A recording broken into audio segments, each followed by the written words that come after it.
Queridos hermanos y hermanas,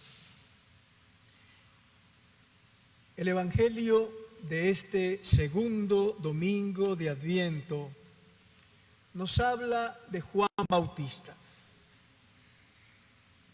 el profeta que anunció y preparó la llegada de Jesús. Juan era un hombre austero que vivía pobremente en el desierto. Tenía lo esencial para vivir y se alimentaba de lo poco que podía conseguir. Vestía un manto hecho con pelos de camello y un cinturón de cuero atado a su cintura, y su comida eran saltamontes y miel del campo. Allí en el desierto de Judea, Juan Bautista llamaba a todos a la conversión, al cambio de vida, y anunciaba la llegada del Mesías.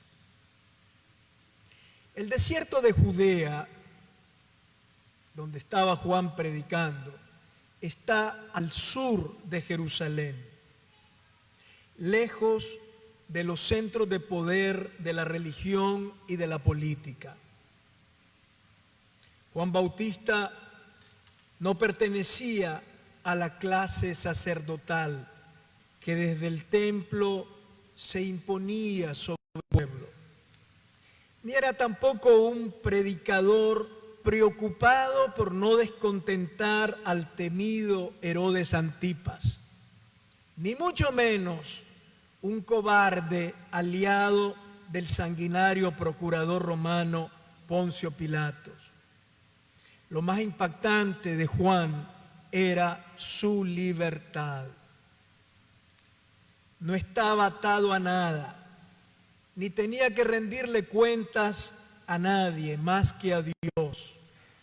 Por eso su palabra impactaba en el corazón de la gente. Juan era un rebelde frente a la religión acomodada y decadente de Jerusalén y un crítico de la sociedad desigual e injusta de Judea.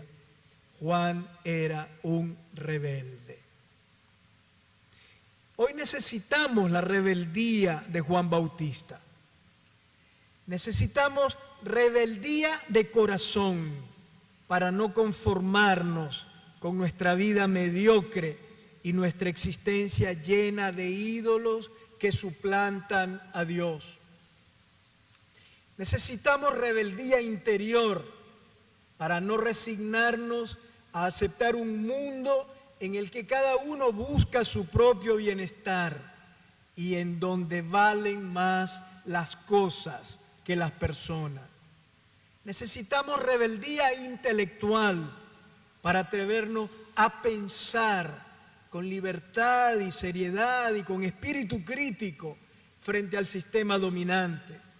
Necesitamos rebeldía social para no aceptar como normal regímenes de terror que quieren doblegarnos y obligarnos a ser indiferentes y silenciosos. Necesitamos rebeldía profética para alzar la voz en nombre de Dios y denunciar los pecados, los crímenes de los opresores, animar a los decaídos, iluminar a los confundidos, cuidar de los pobres y defender a las víctimas. Juan Bautista era sobre todo un profeta de Dios. Dios lo había enviado y él estaba acostumbrado a descubrir a Dios cercano, siempre a las puertas, siempre llegando, buscando alguna rendija por donde entrar a nuestra vida. Y por eso, porque vivía con la conciencia de que Dios estaba cercano, invitaba a todos a prepararse para acogerlo. Los invitaba a que abrieran un espacio para Dios, exhortándole a poner orden en la propia vida y a cambiar de conducta. Dice el Evangelio que Juan Bautista era esa voz de la que habla el profeta Isaías, una voz que gritaba en el desierto, pregonando sin cansarse: preparen el camino del Señor. Eso era Juan, una voz que hablaba en nombre de Dios. A veces una voz puede parecer poco, sobre todo si resuena solitaria, sin el apoyo de otras voces. Sin embargo, una sola voz que se atreva a hablar en nombre de Dios para dar esperanza a los decaídos y decir la verdad con valentía, tiene una fuerza asombrosa, aunque solo sea una voz en el desierto. Una sola voz, serena pero firme, que haga renacer la esperanza y no se deje intimidar por nadie, produce un efecto sorprendente, aunque sea solo una voz en el desierto.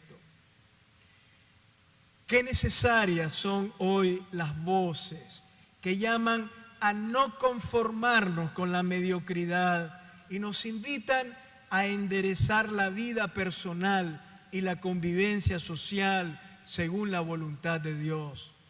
Qué necesarias son las voces que gritan sin temor en nombre de Dios la verdad e invitan sin desfallecer a tener esperanza.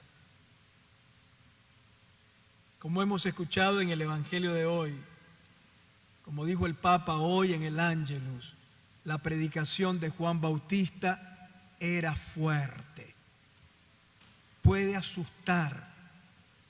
La predicación de Juan Bautista no era diplomática ni temerosa, sino profética y clara, como debería ser también hoy la predicación de la Iglesia si quiere ser servidor del Mesías que anunciaba Juan y no una institución temerosa de descontentar a los poderosos.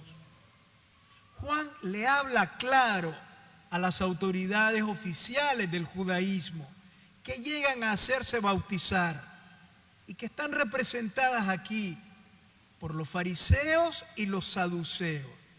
Los fariseos eran personas muy piadosas, preocupadas por normas y leyes religiosas, pero poco sensibles a las necesidades de los demás. Los saduceos, en cambio, eran casi siempre funcionarios del templo, muy conservadores, provenientes de las familias ricas de Jerusalén, que gozaban de los privilegios que les daba el ser aliados del poder romano que oprimía al pueblo. Juan Bautista primero, pero también Jesús después, a esta gente la llamaron con esa expresión tan dura que hemos oído hoy: raza de víboras. Según la antigua tradición judía, la figura de la serpiente insidiosa que engañó al hombre y a la mujer en el jardín del Edén es símbolo de la maldad perversa y obstinada. Por eso, esos dirigentes del judaísmo, que más tarde fueron los grandes adversarios de Jesús, con razón son llamados raza de víboras.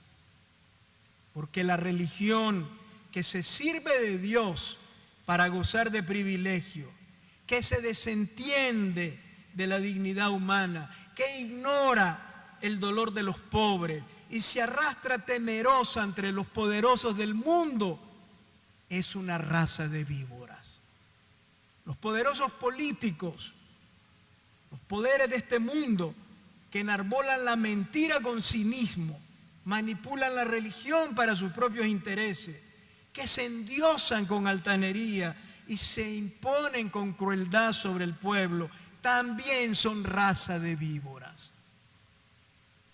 Dice el Evangelio que muchos venían donde Juan para ser bautizados por él en el río Jordán, reconociendo públicamente sus pecados. La voz de Juan Bautista también a nosotros nos invita hoy, a las puertas de la fiesta de Navidad, a revisar nuestra vida con seriedad y con humildad. El mensaje de Juan era muy simple: va a lo esencial, cambien de vida, enderecen sus caminos, sigan los caminos del Señor, no los de ustedes ni los del mal, conviértanse.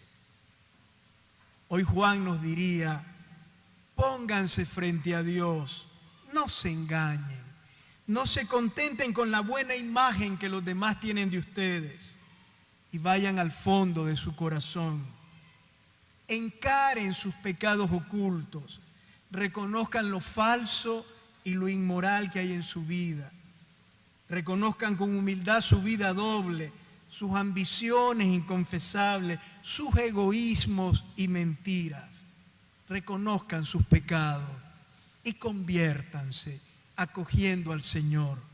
Eso nos diría hoy Juan Bautista, el profeta del desierto que preparó la llegada inminente del Mesías. La voz de Juan resuena vigoroso todavía hoy, porque él estaba animado de una gran esperanza y decía: es que detrás de mí viene uno que es más fuerte que yo. Y aquí está toda la fuerza del Bautista, en ese más fuerte que él que estaba por llegar. El que llegó después de Juan fue Jesús. Él es el más fuerte.